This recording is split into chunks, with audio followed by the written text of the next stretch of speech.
কথা সর্বাকর্ষক। এই কৃষ্ণ কথার মহিমা শাস্ত্রগ্রন্থ বেদে, এমনকি দেবতাগণ নারদ পর্যন্ত বলে শেষ করতে পারেনি, এর সীমা শেষ করতে পারেনি। কৃষ্ণ শব্দের কর্ষক নাকি, মানে আকর্ষণ। এই কৃষ্ণ নাম আস্বাদন করে জগামাধা উদ্ধার হয়েছিল, কথা মিথ্যা নয়। চাপাল গোপাল মুক্তি পেল, রাজহংস পুত্রও ছিল সধন্য, সেও মুক্ত হলো। আরো বহু বহু মহামহা পাপীরা এই কৃষ্ণ নামে আকর্ষণে তারা উন্মাদ হয়ে তারা গোবিন্দের চরণে নিজেকে, গৌর চরণে নিজেকে সমর্পণ করে দিল। তাহলে আমায় কেন এই কৃষ্ণ কথা তাদের মতো আকর্ষণ করে না, এটা আমাদের একটু জানার প্রয়োজন।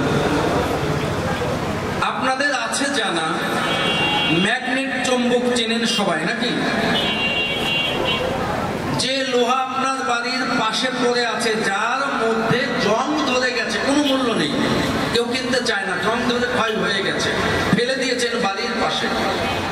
এই চুম্বকটা ওই লোহার মধ্যে নিয়ে যাবেন, ও কি করবে? টানবে না?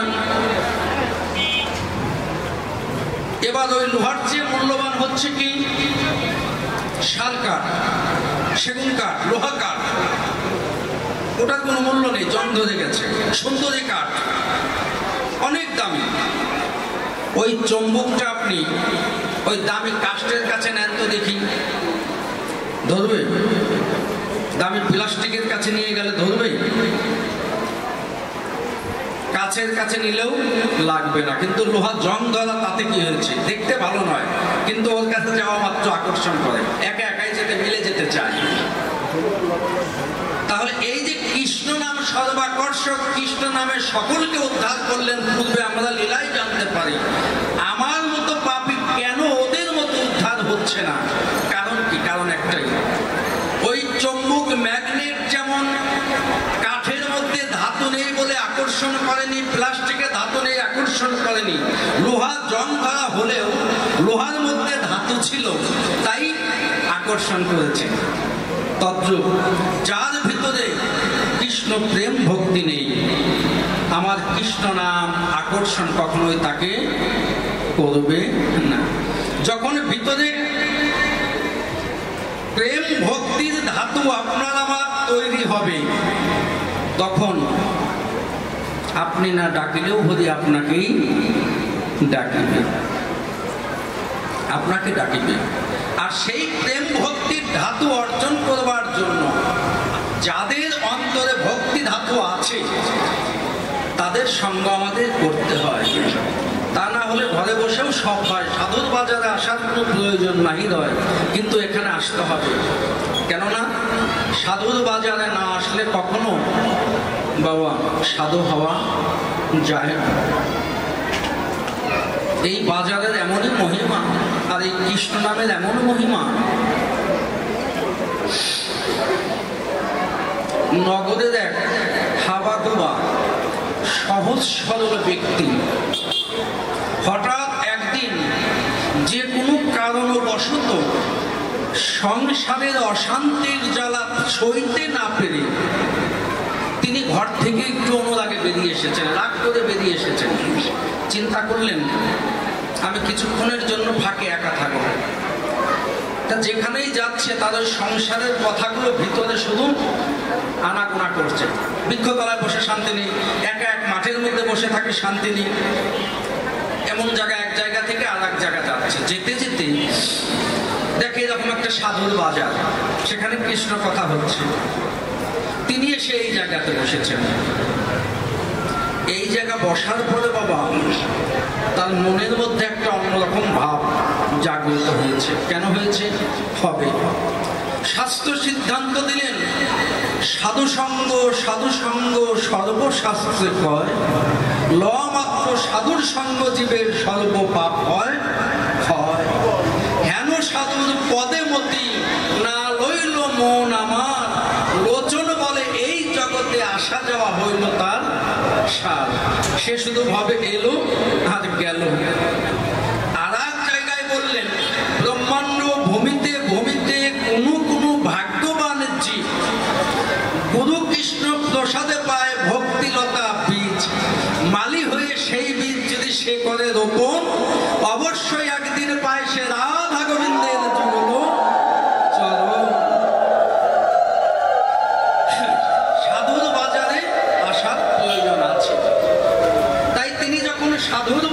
এসেছে তখন তার অন্যরকম একটা ভাব পরিবর্তন হয়েছে। বসে কৃষ্ণ নাম শুনছেন, কৃষ্ণ নাম শুনতে শুনতে সে নিজে নিজেও কৃষ্ণ কৃষ্ণ বলা শিখে গেছেন। জীবনে কখনো বলতেন না, এই সঙ্গ করেননি। নামের বাজার, সাধুর সঙ্গ শেষ, সবাই চলে গিয়েছে, সেও এখন তার গৃহের দিকে যাওয়া শুরু করেছে। কিন্তু বাবা যেতে যেতে তার বদনে একই বল, হরে কৃষ্ণ কৃষ্ণ কৃষ্ণ হরে হরে, হরে রাম রাম রাম হরে হরে। অন্য কোনো কথা নেই, একই কথা। রাস্তায় মানুষজন দেখছে, এই কি অমুকের বাবা কি পাগল হলো নাকি রে? আমার তো মনে হয় অমুকের বাবা ছেলের নাম ধরে বলছে পাগল হয়েছে, এ শুধু হরে কৃষ্ণ কি? এই দাদা, কদিন আগেও তোমাকে বলেছিলাম চলো কৃষ্ণ নাম শুনি, তুমি আমাকে ধমক দিয়েছিলে মনে আছে? বলেছিলে সময় হয়নি, তুই যা যা যা। আজ তুমি এত কৃষ্ণ নাম বলছো কেন? আমার কথা শোনো। কে শোনে কার কথা? ওর মতো বলে যাচ্ছে আর উনি হরে কৃষ্ণ কৃষ্ণ কৃষ্ণ হরে হরে, ওর একটাই। এই ভাব দেখে একটা মানুষ যদি একই কথা বারবার বলে তাকে কি বলা হয়? পাগল নাকি? বুঝলেন, শর্ট হয়েছে। অনেকে বলে ভূতে ধরেছে, জিনে ধরেছে, শয়তানে ধরেছে।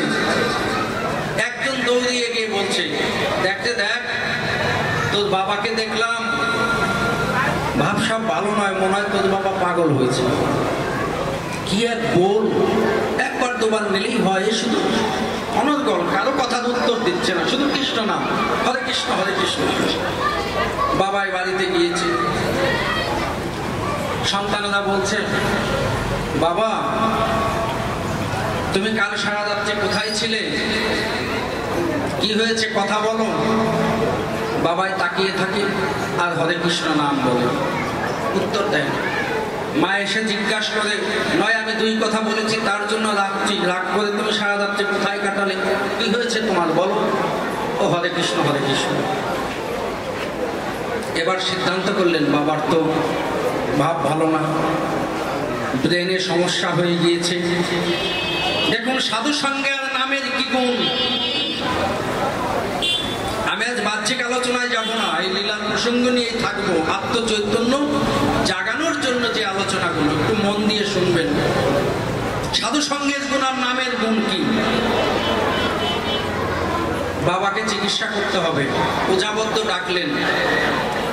যেই আসে 10 বার একই কথা জিজ্ঞাসা করে, দাদা কি হয়েছে তোমার, কেমন লাগে বলো। একটু না বললে চিকিৎসা কেমনি করবে? তার একই বল, হরে কৃষ্ণ এক এক করে ওঝাবদ্ধরা রেগে চলে যায়। এখন তিনি ঘর থেকে আবার বেরিয়েছে রাস্তায়। বেরোনোর সময় তার এক বাল্য বন্ধু, সে পণ্ডিতি পাশ করেছে, নাম করা পণ্ডিত তৎকালীন সময়ে। তার সঙ্গে দেখা, সামনে দাঁড়িয়েছে। ওই বন্ধুকে দেখে, পণ্ডিত বন্ধুকে দেখে এবার একটু মুখ খুলেছে, ভাইরে আমার মনের দুঃখের কথা কার কাছে কব? কে বা আছে আমার কথা শুনবে? তুই তো আমার বাল্যকালের বন্ধু, আমার একটা কথা শুনবি, উত্তর দিবি। যে কি বন্ধু? বন্ধু সবাই আমাকে বলে আমি নাকি পাগল হয়েছি, কেউ বলে ভূতে ধরেছে, কেউ বলে জিনে ধরেছে, বিভিন্ন জনে বিভিন্ন কথা বলে। কেন বলে? আমি যে কৃষ্ণ নাম করি শুধু তার জন্য। আচ্ছা কৃষ্ণ নাম বন্ধ করে দে তাহলে। বন্ধু তুইও বলছিস, আমি তো অনেক চেষ্টা করেছি বন্ধ করার জন্য। আমি যত এই কৃষ্ণ নাম বন্ধ করতে চাই, ততই কে যেন আমার ভিতর থেকে বেশি বেশি হরে কৃষ্ণ আমি যতই কৃষ্ণ নাম বন্ধ করতে চাই, কে যেন আমার ভিতর থেকে বেশি বেশি হরে কৃষ্ণ বলা। আপনারা চিঠি লেখেন, একটা কথা বলেন না, প্রভুর উৎসব প্রভুই করেন, জীব উপলক্ষ মাত্র নাকি? একবার যদি সেখানে যাওয়া যায়, সত্যি তারটা সেই করে, দেহ উপলক্ষ মাত্র।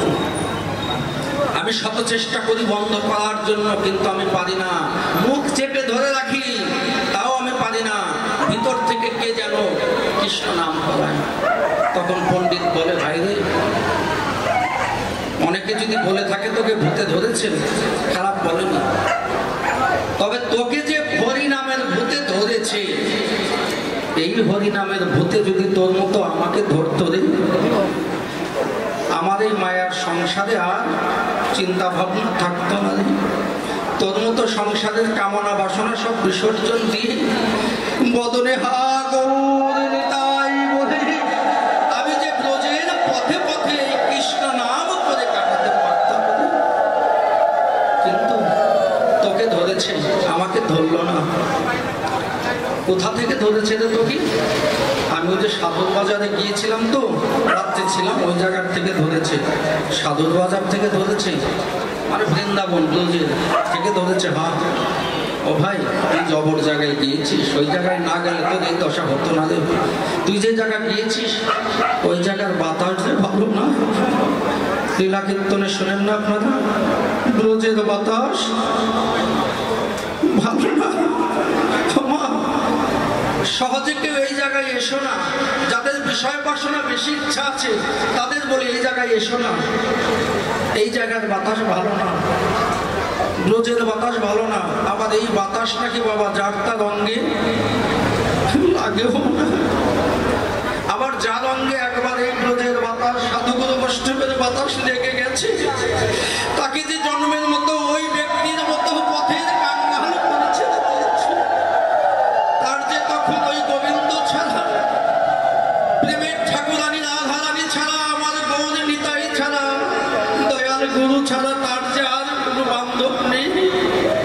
সে যে তখন উন্মাদ পাগল হয়ে যায়। কতজন এই ব্রজের বাতাস সঙ্গে লাগিয়ে নয়নের জলে পথে পথে হা গোবিন্দ কৃপা করো বলে ঘুরে বেড়াচ্ছে। কতজন এই ব্রজের বাতাস লাগিয়ে উন্মাদ পাগল হয়ে গিয়েছে। প্রভু, তুমি কতজনকে কৃপা করলে, কতজনকে তুমি প্রেম ধন দিলে, কতজনকে তোমার প্রেমের তরি দিয়ে ভবনতি পার করে নিলে। জানি না আমি কি অপরাধ করেছি। এদের মতো এই ব্রজের বাতাস জানি না কবে আমার অঙ্গে লাগবে, কবে এই সাধুগুরু বৈষ্ণবের চরণ ধোলায় গড়াগড়ি দিয়ে বদনে হান গাই গৌর বলে আমি যে তোমার চরণে নিজেকে সমর্পণ করে দিতে পারব। জানি না সেই শুভ দিন আমার ভাগ্যে কবে হবে। হয়তো এ জন্মে আমার হবে না। আমার গুরু গোবিন্দের সঙ্গে যে একটা সম্পর্ক আত্মার, সেটাও আমি কখনো তৈরি করিনি। আমি তো শুধু কামনা নিয়ে, ধন রত্ন নিয়ে মেতেছিলাম। আমার কি করে এই ব্রজের বাতাস লাগবে জানি না। আমি শুধু ধন রত্ন নিয়ে মেতেছিলাম, পাণ্ডিত্য নিয়ে মেতেছিলাম। আমি ভাবিনি দিন দিন আমার গুনার দিন ফুরিয়ে যাচ্ছে, আমার গতি কি হবে, আমার উপায় কি হবে, এটা ভাবিনি। আজ মরলে কাল হবে দুদিন, কেউ চিরদিন রবে না। জন্মিলে মরিতে হবে, তা কি মন তুমি জানো না। লেখাপড়া শিখে হলে মস্ত বড় অবিচার। যা শিখলে, যা করলে তা এই ভবের রুজি, এই ভবের রুজি। যা শিখলে, যা করলে তা ভবের রুজি। এই লেখাপড়া ধন সম্পদ হবে একদিন অর্থহীন, অসার। লক্ষ লক্ষ রেখে টাকা, রং বিরঙ্গের অট্টালিকা, খালি হাতে একদিন যাবি একা। মোহন হরিনাম ছাড়া আর ওই পার ঘাটার করে সাধুগুরু বৈষ্ণবের চরণ ধুলি ছাড়া সেদিন আর কিছু নিতে পারবি না। আজ মরলে কাল হবে দুদিন, কেউ চিরদিন রবে না। রবে না, সব করে থাকবে, কিচ্ছু থাকবে না, যাবে না এগুলো। যাহা তোমার সম্বল, তাহা যদি অর্জন না করা হয় তাহলে এই মানব জন্ম বৃথা। এই জন্মের কোনো মূল্য নেই। আমরা কদিন বাবা গোবিন্দ ভজন করি, 2 থেকে কষ্ট করি পারি না, দু একদিন, মাসে একবার দুবার। টাকা হারিয়ে গেলে কত চোখের জল ফেলি, কেউ মারা গেলে কত চোখের জল ফেলি। আর ভগবানের কাছে গিয়ে বলি একটু ফুল চন্দন বাতাসা দিয়ে, প্রভু আমার এটা দাও ওটা দাও, আমি কষ্টে আছি। একদিনও মন তুলসী গঙ্গা জলে ওই গোবিন্দের কাছে গিয়ে নির্জনে বসে বলিনি, প্রভু তুমি ভালো আছো তো? শুধু আমি চেয়েছি, আর আমার সুখ কেমনি হবে তাই চেয়েছি। একদিনও ওই ব্যক্তিকে বললাম না, প্রভু তুমি ভালো আছো তো? তোমার সুখেই যে আমরা সুখী, তোমার দুঃখেই যে আমরা দুঃখী। তোমার যত খুশি কষ্ট দাও, দুঃখ দাও, কিন্তু প্রভু তুমি ভালো থেকো। ওই মানুষটার ভালো রাখার চিন্তা একদিনও করি না। 2 টাকার বাতাসা দিয়ে আমরা ধামা ভরে, ঘর দরজা ভরে, সিন্ধুক করে শুধু আশীর্বাদ চাই। আর একটু কম পড়লেই ভগবান ভালো নয়, গুরু ভালো নয়। এই তো আমাদের অবস্থা। এইভাবে থেকে আমার মতো মায়াবাদী কখনোই ওই গোবিন্দের ভক্তির পথে যেতে পারে না। মায়ার বন্ধনকে আগে ছেদন করতে হবে। মায়ার বন্ধন যদি ছেদন করতে না পারি তাহলে হবে না। কৃষ্ণ প্রেমের বন্ধনে আমাদের আবদ্ধ করতে হবে। তার মানে ভাববেন না আমার কথায় সংসার ত্যাগ করে সব করতে বলছি, তা নয়। রামপ্রসাদ বলেছেন, সংসার ধর্ম বড় ধর্ম মা, পারি যেন তাই পালন করিতে। সংসারে থেকেই আপনি দিন অন্তে একবার ওই চরণে আত্মনিবেদন করুন। বেশি নয়, ভালো অল্প ভালো নাকি?